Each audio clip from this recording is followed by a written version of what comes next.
감사합니다.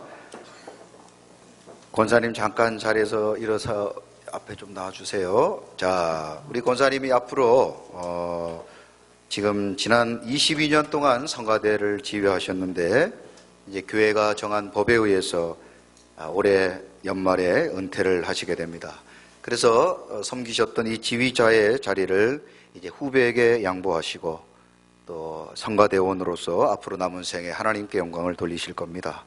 갈렙처럼 건강의 복을 주시고 장수의 복을 주시고 믿음의 복을 주실 줄로 믿습니다. 그동안 수고하셨던 우리 권사님께 감사의 박수 한번 하시겠습니다. 수고하셨습니다. 감사합니다.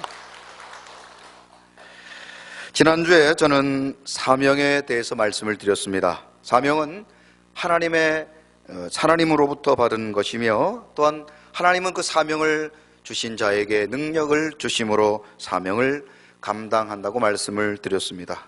우리 모두가 언제나 우리가 받은 이 사명이 하나님이 주신 사명임을 기억하고 또한 하나님은 그 사명을 감당토록 능력을 주심을 믿고 그래서 언제나 이 사명 잘 감당해서 참으로 우리 모두가 하나님 앞에 칭찬받는 그런 아름다운 사명자가 되어야 될 줄로 믿습니다. 우리 교회는 지난주에 각 기관에서 총회를 통해서 2018년을 섬길 임원들을 선출하게 되었습니다. 요즘 어디 안 바쁜 사람 또 시간 남아있는 사람 누가 있습니까? 그럼에도 불구하고 우리 모든 성도님들 기쁨으로 하나님이 주신 사명으로 알고 참으로 모두 다 수락하시고 순종하신 우리 성도님들을 주님의 이름으로 축복합니다. 저는 올해 직분을 받으신 모든 성도님들이 참으로 구약의 인물 가운데 오벳에돔과 같은 복을 받기를 주님의 이름으로 축원합니다. 모두가 법궤를 두려워하고 거부할 때 오직 오벳에돔만이 법궤를 자신의 집으로 드리고 순종함으로 하나님께서 놀라운 복을 받았던 것처럼 우리 모든 성도님들도 오벳에돔처럼 순종하심으로 하나님의 놀라운 복을 받아 누리는 그런 축복의 주인공들이 다 되시기를 주님의 이름으로 축원합니다. 자, 옆에 분들과 이렇게 축복합니다. 오벳에돔처럼 복을 받읍시다. 할렐루야. 자, 여러분들은 사명이라는 단어를 들을 때 가장 먼저 떠오르는 사람이 누구십니까? 저는 사명이라는 단어를 떠오를 때마다 모세가 생각납니다. 모세는 하나님께로부터 부름을 받았고 또 그 사명을 감당하도록 하나님은 능력을 주셨으며 또 언제나 하나님께 순종함으로 하나님이 주신 그 사명을 잘 마지막까지 감당했다는 사실이죠. 저는 그런 측면에서 우리 모두가 모세와 같은 삶을 살아야 될 것이라고 확신합니다. 모세는 언제나 하나님이 주신 사명을 감당하고 그 사명을 감당하기 위해 최선을 다했기 때문에 우리 모두도 모세처럼 사명을 하나님이 주신 귀한 직분으로 여기고 또 그 사명을 감당하기 위해 노력해야 할 것입니다. 저는 오늘 본문을 통하여 사명 그 두 번째 시간으로 사명을 감당하는 모든 성도님들은 어떤 삶의 자세를 가지고 사명을 감당해야 될까? 오늘 본문을 통해서 하나님이 주시는 교훈과 가르침을 살펴보도록 합니다. 먼저 첫 번째, 사명자는 거룩해야 한다는 사실입니다. 다 같이 5절 말씀을 읽어봅니다. 시작. 하나님이 이르시되 이리로 가까이 오지 말라. 내가 선 곳은 거룩한 땅이니 내 발에서 신을 벗으라. 아멘. 하나님은 호렙산에서 모세를 만나시기 위해 떨기나무 위에 타지 않는 불로 임하셨습니다. 모세는 호기심에 떨기나무 가까이 다가갔을 때 하나님께서는 모세에게 오늘 보면 5절에서 내 신을 벗으라고 말씀하십니다. 그 이유는 바로 내가 선 곳이 거룩한 곳이기 때문이라고 말씀하십니다. 물론 모세가 서 있던 땅 자체가 거룩한 것은 아닙니다. 하지만 거룩하신 하나님이 임재하셨던 곳이기 때문에 그 땅은 거룩한 곳이 된 것입니다. 그런 측면에서 보자면 교회도 마찬가지입니다. 이 교회 건물 자체가 거룩한 것은 아닙니다. 그러나 하나님의 영광이 이곳에 있기 때문에 이곳은 거룩한 하나님의 성전인 줄로 믿습니다.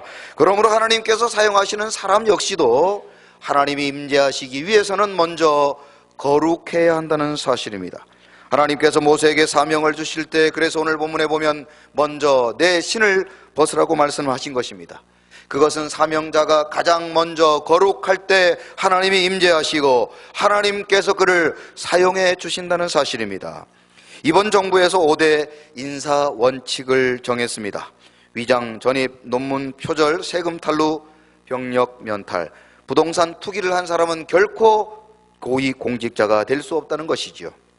고위공직자가 되기 위해서 이런 기준이 필요하듯이 하물며 하나님의 나라, 하나님의 영광을 위해 일하는 사람 반드시 그에 걸맞는 자격이 필요한 것입니다. 그런데 하나님께서는 바로 그 가장 중요한 요건을 거룩이라고 말씀하신 것입니다. 사명자는 그러므로 무엇보다 거룩을 최고의 목표로 삼아야 되는 것입니다. 레위기 11장 45절에 보면 모든 사명자들에게 하나님은 이것을 원하고 계십니다. 다 같이 읽어봅니다. 시작. 나는 너희의 하나님이 되려고 너희를 애굽 땅에서 인도하여 낸 여호와라. 내가 거룩하니 너희도 거룩할지어다. 아멘. 거룩은 사명자에게 있어서 선택이 아니라 생명입니다. 여러분은 이스라엘 백성들이 여리고성을 무너뜨리고 난 다음 아간의 범죄를 기억하실 것입니다.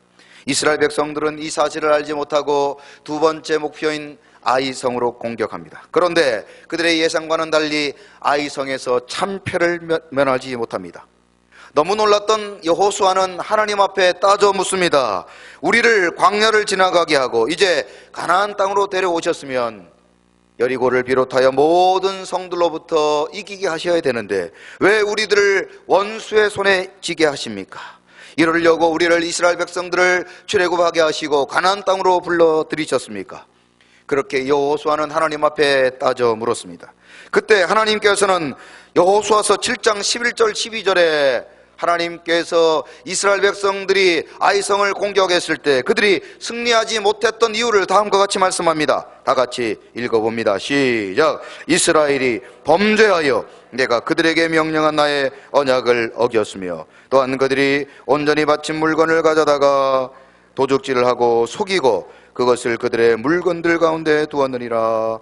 그러므로 이스라엘 자손들이 그들의 원수 앞에 능히 맞서지 못하고 그 앞에서 돌아섰나니 이는 그들도 온전히 바친 것이 됨이라. 그 온전히 바친 물건을 너희 중에서 멸하지 아니하면 내가 다시는 너희와 함께 있지 아니하니라. 아멘. 여러분, 이것이 무슨 말입니까? 이스라엘 백성들이 거룩하지 못했기 때문에 아이성을 공격해도 실패했다는 뜻입니다. 물론 이스라엘 백성 가운데 단 한 사람 아간의 범죄였습니다. 하지만 하나님께서는 사명을 받은 아간이 범죄했을 때 이스라엘의 범죄로 보시고 그들이 거룩을 포기했을 때 하나님은 이스라엘을 포기하셨다는 사실입니다. 사명자가 거룩을 버릴 때 하나님도 사명자를 버리신다는 사실입니다. 그러므로 사명자는 무엇보다 거룩을 지켜야 될 줄로 믿습니다. 거룩은 선택이 아니라 생명입니다. 다 같이 한번 따라해 보시죠. 거룩은 선택이 아니라 생명입니다. 그렇습니다. 하나님은 거룩한 사람과 함께 하시고 거룩한 사람에게 능력을 주시고 거룩한 사람에게 승리를 주시는 줄로 믿습니다. 사명자가 거룩을 포기할 때 하나님도 사명자를 포기한다는 사실을 반드시 기억해야 할 것입니다. 그러므로 하나님이 사용하는 사람, 하나님이 사명을 주시는 사람은 결국 거룩한 사람이 되어야 되며 거룩함으로 하나님께서는 하나님의 뜻을 이루어 가신다는 사실입니다. 자, 디모데후서 2장 20절, 21절도 같이 한번 읽어봅니다. 시작. 큰 집에는 금그릇과 은그릇뿐 아니라 나무그릇과 질그릇도 있어 귀하게 쓰는 것도 있고 천하게 쓰는 것도 있나니 그러므로 누구든지 이런 것에서 자기를 깨끗하게 하면 귀히 쓰는 그릇이 되어 거룩하고 주인의 쓰심에 합당하며 모든 선한 일에 준비함이 되리라. 아멘. 우리 서강의 모든 성도님들도 우리 모두가 하나님 앞에 깨끗한 그릇, 거룩한 자 되어서 하나님 앞에 거룩하고 아름답게 쓰임받기를 주님의 이름으로 축원합니다. 감리교회 창시자 요한 웨슬레는 날마다 자신의 거룩한 삶을 위해 7가지 질문을 했다고 합니다. 자, 같이 한번 읽어봅니다. 시작. 항상 기도하는가? 매 순간 하나님 앞에서 즐거워하는가? 모든 경우에 감사하는가? 욕심내는 것은 없는가? 두려워하는 일은 없는가? 내 중심에 끊임없이 하나님의 사랑을 느끼는가? 무슨 말이나 일을 하든지 그것이 하나님을 기쁘게 한다고 자신 있게 답할 수 있는가? 아멘. 요한 웨슬리 일러한 7가지 질문처럼 우리 모두도 날마다 우리 자신들을 돌아보며 하나님 앞에 사명자로서 거룩한 옷을 입고 하나님의 영광을 위해 살아가고 있는지 우리 자신들에게 묻고, 그러한 결단과 삶을 통하여 하나님이 주신 거룩한 사명을 끝까지 잘 감당하시는 우리 서강의 모든 성도님들이 다 되시기를 주님의 이름으로 축원합니다. 거룩하신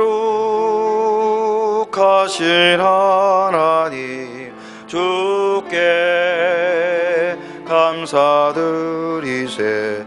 날 위해 이 땅에 오신 독생자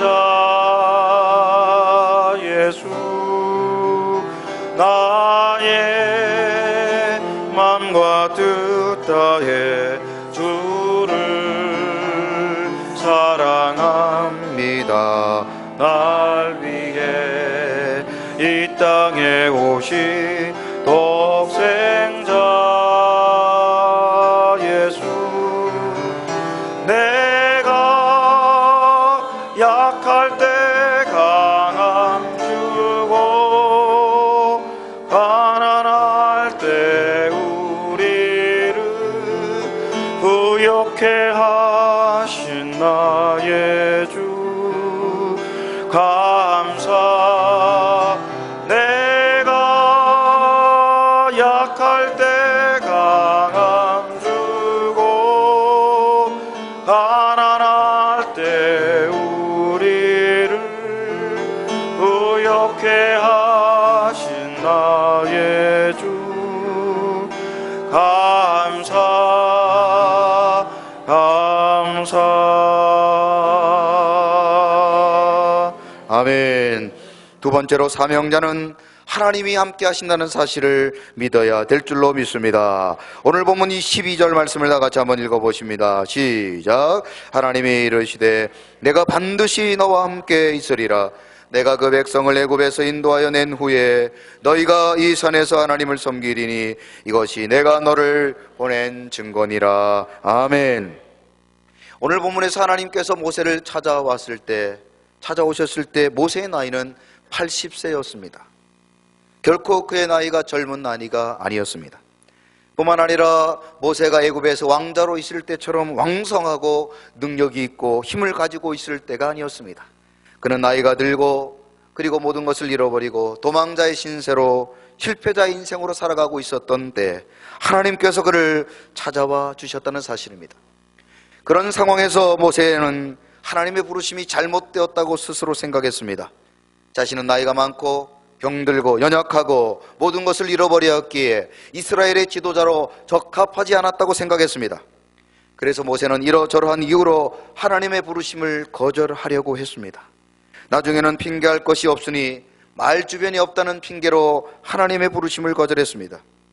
그리고 모세는 출애굽기 4장 14절에 보면 마지막에는 이런 말까지 합니다. 같이 읽어봅니다. 시작. 모세가 이르되 오 주여 보낼 만한 자를 보내소서.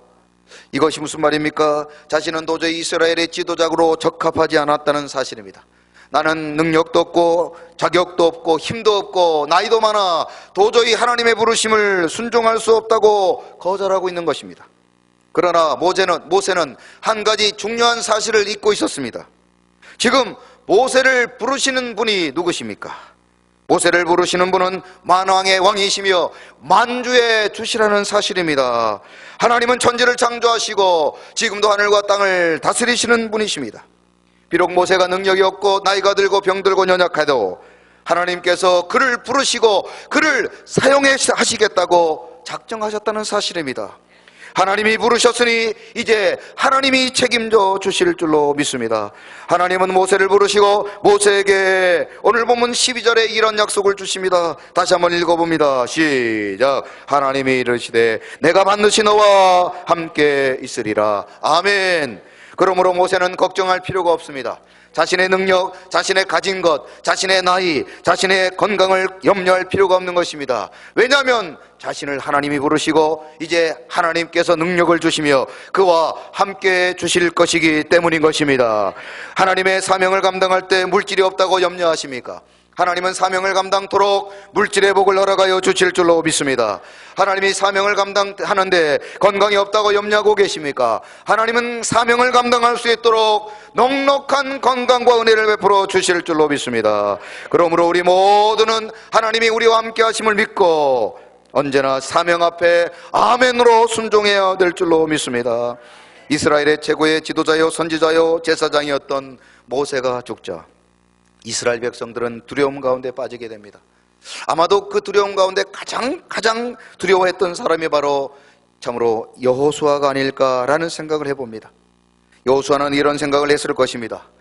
하나님이 그렇게 사랑하시고 그렇게 능력 있던 모세도 그렇게 이스라엘 백성들을 지도하기 힘들었는데 내가 과연 이스라엘 백성을 지도할 수 있을까? 나는 부족하고 나는 어리석고 나는 할 수 없다고 생각했을 것입니다. 그런데 그때 하나님께서 여호수아에게 1장 5절과 말씀을 통하여서 그에게 이렇게 위로하십니다. 같이 한번 읽어봅니다. 시작. 내 평생에 너를 등이 대적할 자가 없으리니 내가 모세와 함께 있었던 같이 너와 함께 있을 것임이더라. 내가 너를 떠나지 아니하며 버리지 아니하리니. 아멘. 하나님은 모세와 함께 하셨던 것처럼 이제 여호수아와도 함께 해주시겠다고 약속하고 계신 것입니다. 두려움 가운데 있던 여호수아에게 엄청난 무기나 힘 있는 사람을 붙여주신 것이 아니라 바로 천지를 창조하시고 만왕의 왕이시며 만주의 주이신 하나님이 그와 함께 하시겠다고 약속하고 계신 것입니다. 여러분, 이 약속은 모세나 여호수아에게만 해당하는 약속이 아니라 오늘 사명을 감당하는 저와 여러분들에게도 동일하게 적용되는 말씀인 줄로 믿습니다. 그래서 히브리서 13장 5절에서는 우리에게 이렇게 약속하고 계십니다. 시작. 그가 친히 말씀하시기를 내가 결코 너희를 버리지 아니하고 너희를 떠나지 아니하리라 하셨느니라. 아멘. 하나님께서 오늘 저와 여러분들에게도 귀한 사명을 주셨습니까? 두려워하지 마시기 바랍니다. 하나님이 저와 함께하여 주실 줄로 믿습니다. 오늘 우리와 함께하여 주실 줄로 믿습니다. 하나님이 우리와 함께 하실 때 우리는 어떤 일이라 할지라도 그 일을 넉넉히 감당하고 그 일을 통하여 하나님께 영광 돌리게 되는 줄로 믿습니다. 그러므로 우리 모두는 아무 염려하지 말고 오직 나의 힘이 되신 여호와만을 찬양해야 될 줄로 믿습니다.